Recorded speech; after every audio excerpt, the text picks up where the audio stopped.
Praise the Lord. जय मसीह की। आप सभी लोगों को आज सोमवार के दिन में आराध्य यूट्यूब चैनल में सभी लोगों को स्वागत है। आइए प्रिय और प्रभु को वचन को ध्यान करें। कल के संदेश में ये अपन सुने हैं कि पृथ्वी पर होने वाले विपत्ति क्या है। इसका मतलब स्वर्ग में कलीसिया मेमने यीशु मसीह से वाह होता है। उसी समय यहूदा लोग, इस्राएल लोग में जंगल में यीशु मसीह के साथ पाले जाते हैं। यीशु मसीह उनको पालता है। उसी प्रकार सीरिया राजा का कलीसिया, जो बाबेल या वेश्य स्त्री है, वो उसको 10 राज्य का प्रभु उसको सताता है। बहुत सताव या मारपीट में वो रहती है। क्या है वो? कलीसिया, आखिरी झूठ मसीह की या सीरिया राजा की कलीसिया मारपीट सताव में रहती है।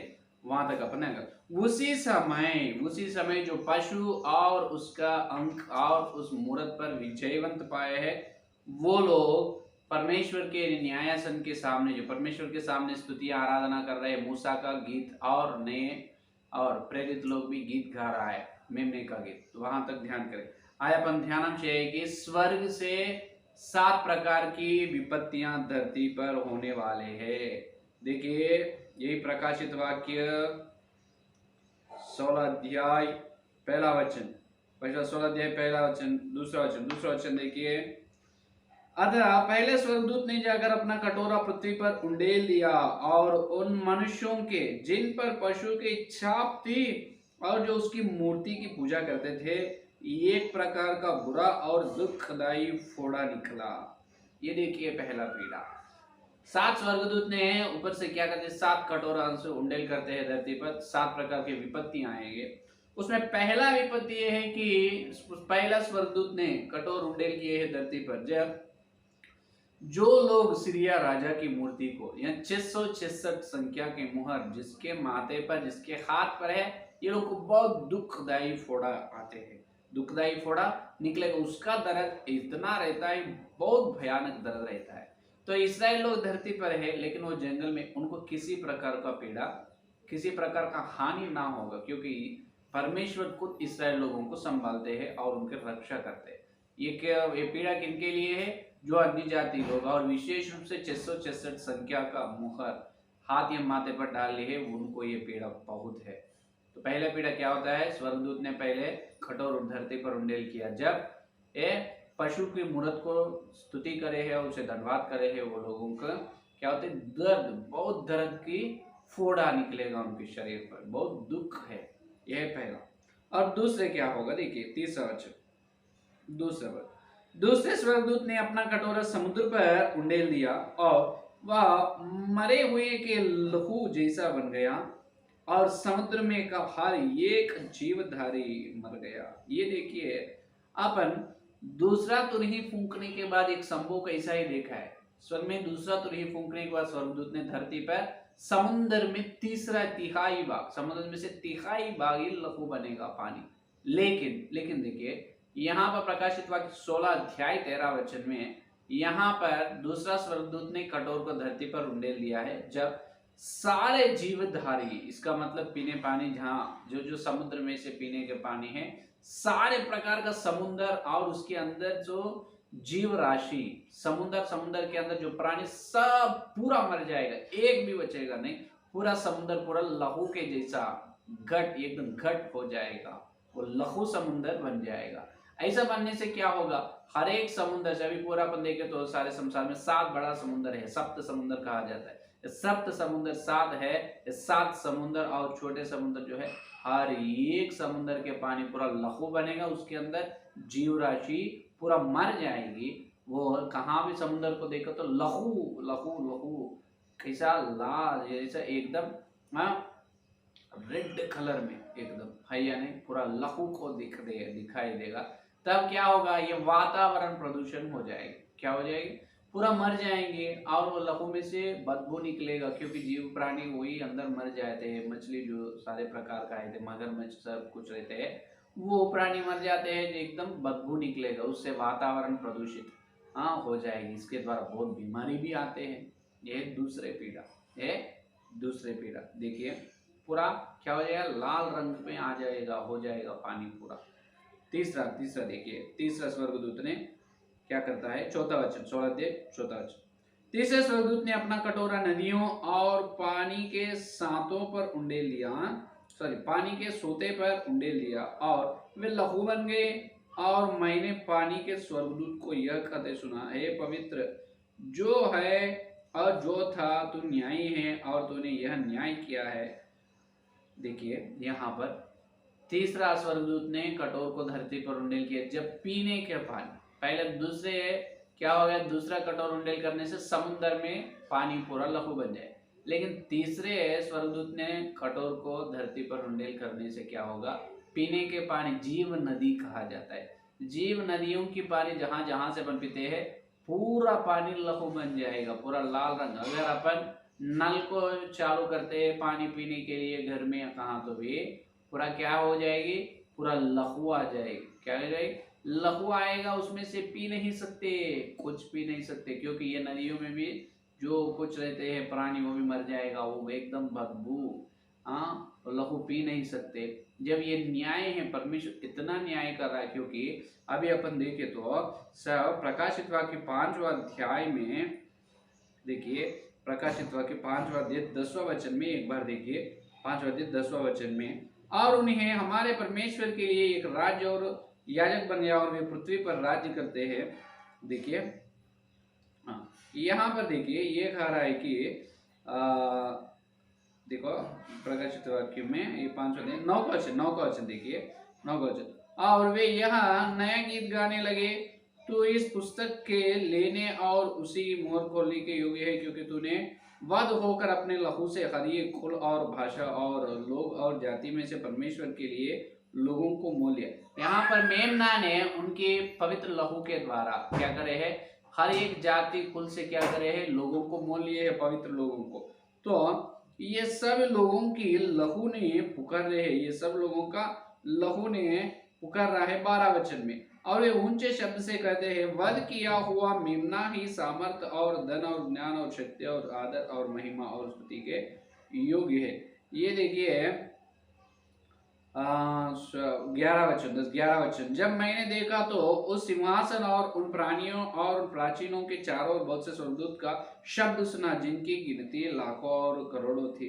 ये सभी लोग न्याय के लिए देख रहे हैं। यहाँ पर मेमने के लहू के द्वारा मेमना ने उन पवित्र लोगों को खरीद लिए है। उसमें बहुत लोग हतसाक्षी बने हैं। क्या बने हैं? बहुत लोग हतसाक्षी हो गए। तो हतसाक्षी हो गए, ये सब लोगों के आत्माओं को कहाँ पर, वेदी के नीचे देख रहा है, वेदी के नीचे ये सब लोगों के आत्माओं को देख रहा है। और कब तक हमको न्याय करेगा, कब तक आप न्याय करते हैं, तो इसके बारे में प्रकाशित वाक्य 16 अध्याय, इसके बारे में प्रकाशित वाक्य 16 अध्याय में अपन देख सकते हैं। 16 अध्याय 6 का और 7 वचन देखिए। अभी 6 का वचन में देखो, क्योंकि उन्होंने पवित्र लोगों और भविष्यवक्ताओं के लहू बहाया था और तूने उन्हें लहू पिलाया, क्योंकि वे इसी योग्य है। फिर मैंने वेदी से यह शब्द सुना, हाँ है सर्वशक्तिमान प्रभु परमेश्वर, तेरे निर्णय ठीक और सच्चे हैं। एक समय भक्त लोग कहा है, हे प्रभु हम तुम्हारे लिए हमारे लहू धरती पर बहाए हैं, तो हमको जो सताव किए हैं, हम तुम्हारे लिए हतसाक्षी बने हैं, तो उनके हमारे दुश्मन लोग, शत्रु लोगों को कब न्याय करेगा? अभी न्याय करने का समय आ चुके हैं, न्याय करने का समय पाया। प्रकाशित वाक्य 5वां अध्याय में अपन देखे हैं, हतसाक्षी बने लोगों के लहू धरती पर बहाए हैं। वो लोग प्रभु के लिए हतसाक्षी बने, तो उनको मार डाले लोगों के ऊपर परमेश्वर का क्रोध आना चाहिए। वो यहाँ पर प्रकाशित वाक्य 16 अध्याय 3 वचन में अपन देख रहा है। क्या है? तीसरा स्वर्गदूत ने तीसरा कटोरा को धरती पर उंडेल करने से क्या हो रहा है? पूरा पीने का पानी पूरा क्या हो गए? लाल रंग हो गए, पूरा लहू बन गए। अभी परमेश्वर ने ठीक रीति से न्याय कर रहा है। और चौथा कटोरा देखिए, चौथा कटोरा 8वां वचन, चौथे स्वर्गदूत ने अपना कटोरा सूर्य पर उंडेल दिया और उसे मनुष्यों को आग से झुलसा देने का अधिकार दिया गया। मनुष्य बड़ी तपन से झुलस गए और परमेश्वर के नाम की, जिसे इन विपत्तियों पर अधिकार है, निंदा की और उन्होंने न मन फिराया और न महिमा की। ये देखिए चौथा स्वर्गदूत ने धरती पर, चौथा स्वर्गदूत ने धरती पर कटोर कुंडल करने से क्या होगा? सूर्य से। इसका मतलब अभी गर्मी के मौसम में, अभी ये सिर्फ अभी 45-40 42 या 45 डिग्री के टेम्परेचर में अपन बर्दाश्त नहीं हो रहा अपने से, अपन रह नहीं सक रहे लेकिन लेकिन देखिए दूसरे आधे सप्ताह में परमेश्वर की ओर से ऐसे पीड़ा आएगा कि चौथा स्वर्गदूत ने जब कठोर उंडेल करते हैं, सूर्य ने आग देता है। क्या देता है? आग। जब घर में भी बैठे बाहर निकले तो झुलस जाएगा, इसका मतलब भस्म हो जाएगा, पूरा जल जाएगा, उतना गर्मी रहता है। अगर वो लोग बाहर नहीं निकलता, अंदर ही बैठेगा, अंदर बैठने से भी वो लोग जल जाएंगे, अंदर बैठने से भी अच्छे तरह से जल जाए। क्योंकि देखिए मनुष्यों का आग से झुलसा देने का अधिकार सूर्य को, झुलसा देने के, झुलस देता है, पूरा भस्म कर देता है, जल जाता है। समझ में आए? घर में बैठते हैं लोग, लेकिन सूर्य के आग, सूर्य की रोशनी, वो सूर्य की गर्मी से जल जाएगा। ये आप सुन रहे हैं, ये अच्छा, आप ऐसा कुछ लोग अब ये मानते नहीं होंगे, लेकिन अगर प्रभु आपको आयु दिए तो उस दिन आप ही देख सकते हैं। जो अन्य जाति के लोग सुने तो हाँ, प्रभु आपको आयु दिए, उस दिन आप देख सकते हैं सूर्य घर में बैठे तो कैसे जल जाते हैं गर्मी से। उतना गर्मी सूर्य को अधिकार दी जाती है। सूर्य ने उतना गर्मी, रोशनी, उतना गर्म गर्मी का दिन रहता है। ये चौथा कठोर उंडेल करने से सूर्य का अधिकार ऐसा झुलसा देने के लिए अधिकार किया गया है। और जब ये सब लोग जल जाएगा, जब तो लोग सोचना है अरे परमेश्वर की ओर से विपत्ति हो रहा है, अपन परमेश्वर के विरोध चाल चले हैं और मूर्ति के अपन धन्यवाद करे है, वो सीरिया राजा को धन्यवाद करे है, ऐसे पश्चाताप नहीं होता है, मन फिराव नहीं होता है लोगों का। और क्या करते हैं? परमेश्वर के विरोध निंदा ही करते हैं। 9 का वचन में यही करे, ये लोग विपत्तियों, आने वाले विपत्तियों को जो उनके आंखों के सामने हो रहा है देखते हैं, लेकिन मन फिराव नहीं होता है, देखिए, और निंदा करता है। ये है चौथा विपत्ति। और देखिए 5वां 10वां वचन देखिए, 5वें स्वर्गदूत ने अपना कटोरा उस पशु के सिंहासन पर उंडेल दिया और उसके राज्य पर अंधेरा छा गया, और लोग पीड़ा के मारे अपनी अपनी जीभ चबाने लगे और अपनी पीड़ाओं और पीड़ों के कारण स्वर्ग के परमेश्वर की निंदा की, पर अपने अपने कामों से मन न फिराया। ये देखिए 5वां स्वर्गदूत ने कठोर उंडेल किया है। जब क्या होगा? सीरिया राजा, अभी देखिए कितने अच्छे तरह से कह रहा है, 5वां स्वर्गदूत कठोर उंडेल किया, उस पशु के सिंहासन पर उंडेल दिया। पशु कौन है? सीरिया राजा को 10 राज का प्रभुत्व से बरतरफ करे है। अभी उन्होंने सिर्फ सीरिया छोटा राज्य के ऊपर ही राजा है, तो ना सिंहासन अभी कहाँ पर? सीरिया देश में। इससे पहले अपन सुने हैं, तो सीरिया देश में उनका सिंहासन है, सिर्फ वो छोटी राज्य। सारे संसार पर रोशनी ज्योति ही रहेगा, लेकिन सिर्फ सीरिया देश पर, सीरिया देश और उनके राज्य में ही अंधकार रहेगा। क्या रहेगा? अंधेरा छा जाएगा। ये कैसे हो सकता है? जो पहले हुआ है वो फिर होने वाला है। अपन निर्गमन में देख सकते हैं, ऐसा ही हुआ है। मिस्रियों को अंधेरा है, लेकिन इसराइलियों को ज्योति है। निर्गमन 21 10वां अध्याय 21-22, निर्गमन 10वां अध्याय 21 वचन और 22 वचन को देखो। फिर यहोवा ने मूसा से कहा, अपना हाथ आकाश की ओर बढ़ा कि मिस्र देश के ऊपर अंधकार छा जाए, ऐसा अंधकार की टटेला जा सके। तब मूसा ने अपना हाथ आकाश की ओर बढ़ाया और सारे मिस्र देश में 3 दिन तक घोर अंधकार छाया रहा। ये देखिए बहुत घोर भयानक अंधकार है, कितना अंधकार, एकदम अंधकार छा गए कहाँ पर? मिस्रियों के अंदर 3 दिन तक। ये फिर होने वाला है। इसका मतलब इसराइल लोगों को रोशनी है। जब भी 5वां कटोरा स्वर्गदूत ने सीरिया राजा के सिंहासन पर उंडेल देता है, तब सीरिया राजा के राज्य में, सीरिया देश में, सीरिया राजा के पास जितने उनके शहर, उनके देश में जितने लोग हैं, सब लोगों को ये एकदम बहुत बड़े अंधकार रहता है, अंधकार छा जाता है, अंधेरा छा जाता है। तब किसी का सारे संसार को रोशनी रहेगा, लेकिन सीरिया देश में पूरा एकदम बहुत बड़ा अंधकार रहेगा, बहुत भयानक, बहुत भयानक घोर अंधकार छाया जाएगा। कब? वहां पर 5वां कटोरा उंडेल करने के बाद। ये कितने दिन रहेगा वो तो लिखा नहीं, पुराने नियम में तो 3 दिन होगा। सीरिया राजा, सीरिया देश में भी 3 दिन अंधकार रहेगा, नहीं तो ज्यादा भी रहेगा। ये असली 5वां कटोरा होने के बाद। और देखिए 6वां कटोरा उंडेल करने के बाद क्या होगा? देखिए 12 वचन, 6वां कटोरा 12 वचन। देखिए 16 प्रकाशित वाक्य 16 और 12। छठवें स्वर्गदूत ने अपना कटोरा महानदी फरात पर उंडेल दिया और उसका पानी सूख गया कि पूर्व दिशा के राजाओं के लिए मार्ग तैयार हो गए। और मैंने उस अजगर मुंह से और उस पशु के मुंह से और उस झूठे भविष्यवक्ता के मुंह से 3 अशुद्ध आत्माओं को मेंढकों के रूप में निकलते देखा। ये चिन्ह दिखाने वाले की दुष्ट आत्माएं हैं जो सारे संसार के राजाओं के पास निकलकर इसीलिए जाती है कि उन्हें सर्वशक्तिमान परमेश्वर के उस बड़े दिन की लड़ाई के लिए इकट्ठा करे। देख मैं एक चोर चोर के समान आता हूँ, धन्य चोर, हाँ इकट्ठा करे। ये देखिए, और उन्होंने राजाओं को उस जगह इकट्ठा किया जो इब्रानी में हरम गिद्योन कहलाता है। ये देखिए यहाँ पर 16 अध्याय 12 वचन से 16 वचन तक अपन देखें तो हाँ छठवा कटोरा धरती पर उंडेल करने के बाद फुरात नदी सूख गया है। क्या है? फुरात नदी सूख गया। क्यों सूख गया है? पूरा इतना बड़ा फुरात नदी है वो पूरा बिल्कुल सूख जाता है और एक रास्ता तैयार हो जाता है, क्योंकि पूर्वज राजा कौन है? पूर्वज राजा इधर आने के लिए है या नहीं? देखिए क्या कर रहे हैं? पूर्व दिशा के राजाओं के लिए मार्ग तैयार हो जाता है। देखिए पूर्व दिशा के राजा क्यों आता है?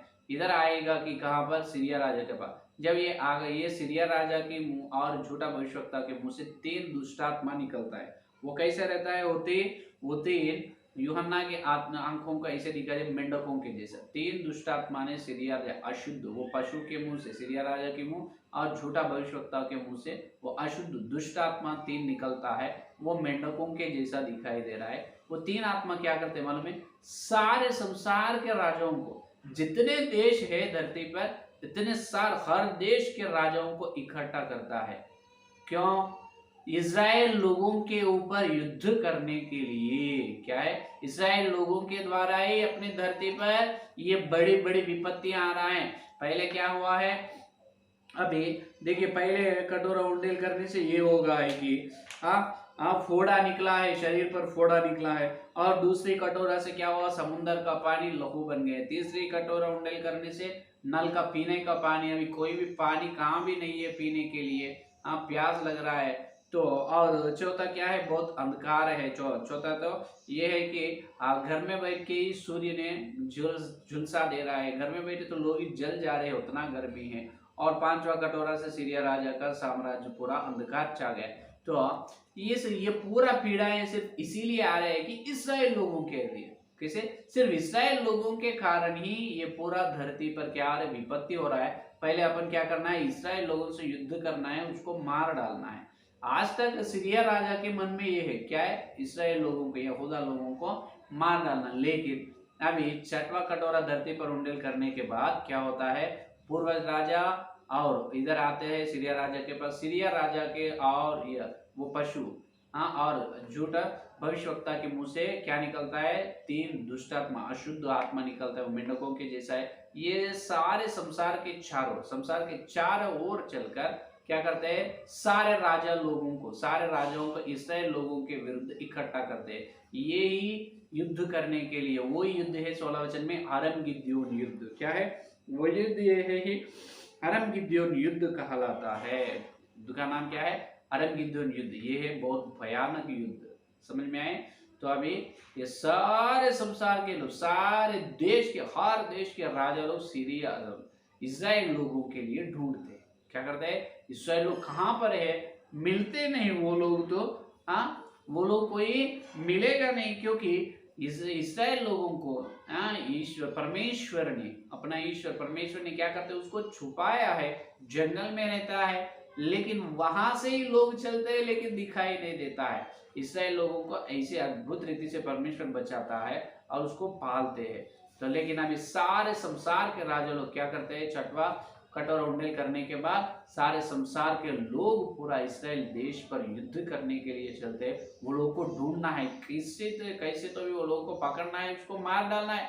जब यहूदा लोगों को मार डालते हैं, जब ये विपत्तियां पूरा बंद हो जाएगी, जब तक ये विपत्तियां बंद न हो जाएगी, क्योंकि पानी नहीं है और पूरा घर में बैठे भस्म हो जा रहा है और शरीर पर भयानक दर्द, वो दर्द की फोड़ा है। ये क्या है? बड़ी विपत्ति। इसका कारण पूरा, इसके पीछे कारण इन्होंने सिर्फ इस्राएल लोग है। कौन? इस्राएल लोगों के कारण ये से हो रहा है। तो पहले अपन इस्राएल लोगों को मार डालेंगे। इस प्रकार अरम गिद्योन युद्ध कहलाता है। इसराइल लोगों से युद्ध करने के लिए सारे पूरा संसार के चारों ओर से राजाओं को ये 3 दुष्ट आत्मा, अशुद्ध दुष्ट आत्मा, झूठा सीरिया राजा जो और झूठा भविष्यवक्ता मुंह से निकलते हुए वो मेंढक के जैसा दुष्ट आत्मा है, वो सब राजाओं को इकट्ठा करता है। ये है छठवा स्वर्गदूत कटोर को, छठवा स्वर्गदूत ने कटोर को धरती पर उंडेल करने के बाद होने वाला संभव, और 7वां स्वर्गदूत ने कटोरा उंडेल करने के बाद क्या होता है वो कल के संदेश में सुनेंगे। ठीक है, आइए सुनने की प्रार्थना। हालेलुया, स्तुति स्तुति धन्यवाद धन्यवाद करते हैं यीशु मसीह। इस सोमवार के दिन तुम्हारे पवित्र आत्मा के द्वारा प्रभु वो वचन की उछाला में प्रभु तुम्हारी ओर से प्रभु धरती पर होने वाले या आने वाले पीड़ाओं विपत्तियों के बारे में हमको बताया। आपको धन्यवाद करते हैं। पहला कटोरा उंडेल करने के बाद फोड़ा शरीर पर निकलता है जो मूर्ति की धन्यवाद करे है 666 मुंह किया जिसके माथे हाथ पर है। और दूसरा कटोरा उंडेल करने के बाद प्रभु समुद्र के पानी लहू बनता है। तीसरा कटोरा उंडेलने के बाद जीव धारा हर नदी के पानी, पीने का पानी पूरा लहू बन जाएगा। चौथा कटोरा उंडेल के बाद प्रभु सूर्य का इससे तुम अधिकार है झुलसा देने को बहुत लोग उस सूर्य की गर्मी से जल जाएगा। 5वां कटोरा सीरिया राजा के देश में अंधकार जाएगा। लेकिन 6वां कटोर के समय प्रभु हरम गिद्योन युद्ध करने के लिए ये 3 दुष्ट आत्मा सारे संसार के लोगों को इकट्ठा करता है। ये बहुत तेरे वचन को ज्यादा हमको सच्चाई को बताया। आपको धन्यवाद करते हैं जितने लोग संदेश सुने और सुनने वाले हर एक के अंदर संदेश फल फल विशेष रूप से जो लोग उद्धार ना पाए मन फेर कर प्रभु का मन फेरा पवित्र आत्मा परमेश्वर उनका मन परिवर्तन होने के अनुग्रह दीजिए। बपतिस्मा लेने का जो बपतिस्मा लिए विश्वास लोगों को सत्य ग्रहण करने की मन दीजिए। हे पवित्र आत्मा परमेश्वर के आत्मिकों को सत्य को पवित्र करो। पवित्र आत्मा परमेश्वर यीशु के नाम में सत्य को मानने का अनुग्रह दीजिए। और प्रभु कल मिलते वचन खैर मिलने का अनुग्रह दीजिए। इस सारी प्रार्थना यीशु के नाम से मांगते हैं, आमीन आमीन। परमेश्वर का प्रेम मसीहा कर पवित्र आत्मा के सहभागी इस दिन से प्रभाव सारे भक्तों को विशेष रूप से सत्य को ग्रहण कर रहे हैं और सत्य का अनुसरण कर उनको सर्व साथ रहे। आमीन आमीन आमीन। प्रेज़ द लॉर्ड, धन्यवाद। कल मिलेंगे।